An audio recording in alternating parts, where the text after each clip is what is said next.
नमस्कार दोस्तों, supreme court के मुख्य न्यायाधीश संजीव खन्ना ने पूर्व न्यायाधीश डीवाई चंद्रचूड़ की बेटे की याचिका को सुनने से साफ तौर पर इनकार कर दिया है। उनकी याचिका को खारिज कर दिया है। 50,000 नौकरियां दे के थोड़े सामने खड़ा जी, 50,000 नौकरियां हो गई। भगवंत मान जी की जो नई सरकार है ये नई जॉब्स देने में बहुत अव्वल है। ਮੈਨੂੰ ਇਹ ਨੌਕਰੀ ਪੂਰੀ ਮੈਰਿਟ ਦੇ ਆਧਾਰ ਤੇ ਮਿਲੀ ਹੈ, ਕੋਈ ਸਿਫਾਰਿਸ਼ ਨਹੀਂ ਹੋਈ, ਕੰਮ ਪੂਰੇ ਪਾਰਦਰਸ਼ੀ ਢੰਗ ਦੇ ਨਾਲ ਹੋਇਆ। ਪੰਜਾਬ ਸਰਕਾਰ ਦਾ ਬਹੁਤ ਧੰਨਵਾਦ ਕਰਦਾ ਜਿਨ੍ਹਾਂ ਨੇ ਸਾਨੂੰ ਓਪਰਚੁਨਿਟੀ ਲੈ ਕੇ ਦਿੱਤੀ। मैकेनिकल इंजीनियर्स ਨੂੰ ਵੀ रिक्रूट किया। अब तक 50,000 से अधिक सरकारी नौकरियां युवाओं को प्रदान की जा चुकी हैं। ये है नया पंजाब, ये है रंगला पंजाब।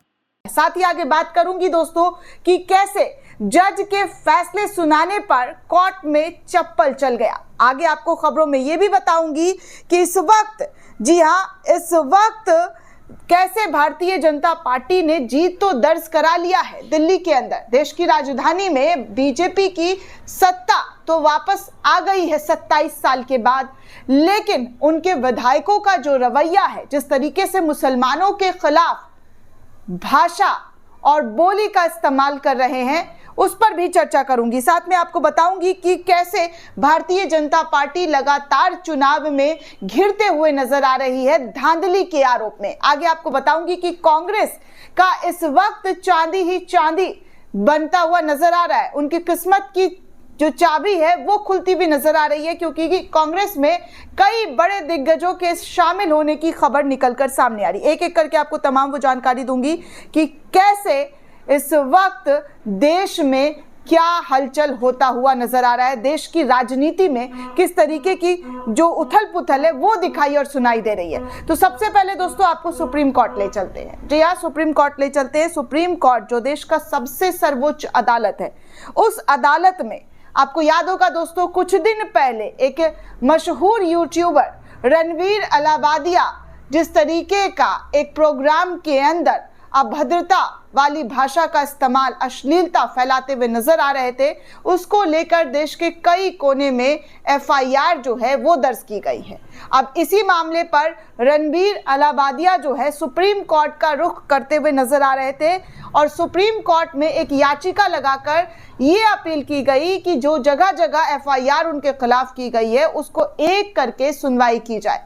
लेकिन जैसे ही ये मामला सुप्रीम कोर्ट में पहुंचा, सुप्रीम कोर्ट के मुख्य न्यायाधीश ने इस मामले को देखा, सुना और साफ तौर पर जी हाँ, रणवीर अलाहाबादिया की जो तुरंत तत्काल रूप से जो सुनवाई करने की जो मांग थी, उसको प्रेजेंट वाले जो सीजीआई हैं, जो हमारे देश के मुख्य न्यायाधीश हैं, साफ तौर पर इनकार कर दिया है। जी हाँ, इस पूरे मामले पर तत्काल रूप से सुनवाई की आवश्यकता नहीं है, ये कहकर संजीव खन्ना ने इस पूरे मामले को सुनवाई से, जी हाँ, सुनवाई से साफ तौर पर जो है कहा है कि अभी इस पूरे मामले पर वो सुनवाई नहीं करेंगे। देखिए आज तक क्या लिखता है। रणवीर अलाहाबादिया को सुप्रीम कोर्ट से झटका, अदालत ने शीघ्र सुनवाई करने से साफ इनकार कर दिया है। रणवीर अलाहाबादिया ने अपने खिलाफ दर्ज कई एफआईआर के खिलाफ सुप्रीम कोर्ट का दरवाज़ा खटखटाया था और तुरंत सुनवाई की मांग भी की थी। हालांकि रणवीर अलाहाबादिया को कोर्ट से झटका लगा और अदालत ने शीघ्र सुनवाई करने से इनकार कर दिया। सुप्रीम कोर्ट ने रणवीर के वकील अभिनव चंद्रचूड़ से कहा कि वो मौखिक तौर पर जल्द सुनवाई की मांग का विचार नहीं करेंगे। इस पूरी सुनवाई को लेकर जस्टिस संजीव खन्ना ने अलाहाबादिया के वकील को पहले रजिस्ट्री से संपर्क करने को कहा। रणवीर अलाहाबादिया ने कोर्ट में अग्रिम जमानत की याचिका दाखिल की थी, जिस पर पूरी तरीके से, जी हाँ, पूरी तरीके से इस मामले पर सुनवाई करने को अभी फिलहाल संजीव खन्ना ने रोक लगा दी। उन्होंने कहा कि तत्काल सुनवाई की आवश्यकता नहीं है। न्यूज़ 24 के हवाले से खबर आती है कि रणवीर अलाहाबादिया प्रकरण में शीघ्र सुनवाई से सुप्रीम कोर्ट का इनकार। पूर्व सीजीआई के बेटे रणवीर के वकील एडवोकेट अभिनव चंद्रचूड़ ने की थी मांग, लेकिन जूनियर चंद्रचूड़ को सुप्रीम कोर्ट से सीजीआई की तरफ से झटका मिला है। वहीं दूसरी ओर दोस्तों आपको एक और बड़ा दिलचस्प जो न्यूज़ है वो दिखाना और बताना चाहूँगी कि कैसे हैदराबाद में मर्डर केस में उम्र कैद की सज़ा सुनाए जाने पर आरोपी ने महिला जज के ऊपर चप्पल दे मारा। आजीवन कारावास की सज़ा सुनाए जाने से गुस्से में आरोपी ने ये चप्पल चलाया। हालांकि चप्पल न्यायाधीश को नहीं लगा है। जी हाँ दोस्तों, हालांकि चप्पल जो है न्यायाधीश को नहीं लगा है। वहीं दूसरी ओर दोस्तों गुजरात में चुनाव के दौरान धांधली की खबर निकलकर सामने आ रही है। आम आदमी पार्टी के नेता गोपाल इटालिया ने इस वीडियो को शेयर करते हुए लिखा है कि गुजरात में नगरपालिका जैसे छोटे चुनाव में भी भाजपाई लोग पैसे बांट रहे हैं।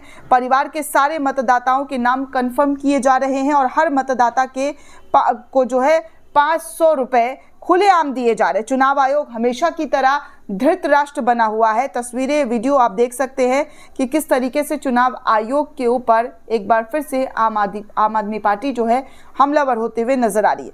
वहीं दूसरी ओर दोस्तों दिल्ली में जब से बीजेपी की सरकार आई है, उन सरकार आने के बाद खासकर पटपड़गंज के पटपड़गंज के विधायक जो हैं वो रविंद्र सिंह नेगी लगातार खासकर मुस्लिम समुदाय के लोगों को डराते धमकाते हुए नजर आ रहे हैं। अब उनका वीडियो एक और सामने आया जहां पर वो अब्दुल भाई को ये धमकाते हुए नजर आ रहे हैं कि जेसीबी लगा दूंगा, ये सब उड़ जाएगा 1 सेकंड में। ये शब्द जो है बीजेपी के विधायक का है दोस्तों।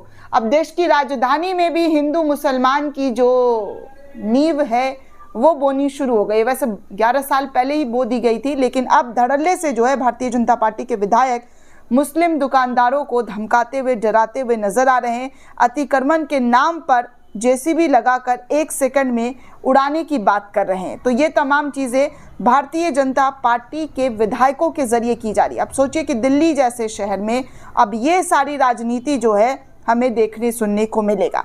मैंने बात किया था दोस्तों कांग्रेस की चांदी ही चांदी हो रही है। तो खबरों की बात की जाए दोस्तों तो हरियाणा में भारतीय जनता पार्टी का कलेश किसी से छुपा नहीं है। यहाँ पर डबल इंजन की सरकार है, लेकिन डबल इंजन में खुद के मंत्री खुद के ही नेताओं के खिलाफ, इनफैक्ट मुख्यमंत्री के खिलाफ बगावत करते हुए नजर आ रहे हैं। जेपी नड्डा ने कारण बताओ नोटिस जारी किया था, उस नोटिस का जवाब दिया गया, जवाब को फाड़ा गया। ये सब कुछ हमने आपको बताया है। अब खबर ये आ रही है कि कैसे, जी हाँ, कैसे हरियाणा में एक मंत्री भाजपा की सरकार को तोड़कर 15 विधायकों के साथ कांग्रेस ज्वाइन कर सकती है, ऐसी जानकारी दी जा रही है कांग्रेस के नेता के जरिए। मंत्री जी काफी दिनों से भाजपा से नाराज चल रहे थे और यही वजह है कि वो भाजपा से अपने विधायकों को 15 विधायकों के साथ कांग्रेस को ज्वाइन कर सकते हैं। इस तरीके की खबरें निकलकर सामने आ रही है। दोस्तों इस पूरे रिपोर्ट को लेकर आप क्या सोचते हैं, आपकी क्या प्रतिक्रिया हमें कमेंट करके ज़रूर बताइएगा। साथ ही साथ चैनल को ज़्यादा से ज़्यादा लाइक, शेयर और सब्सक्राइब करना बिल्कुल भी ना भूलें। धन्यवाद दोस्तों।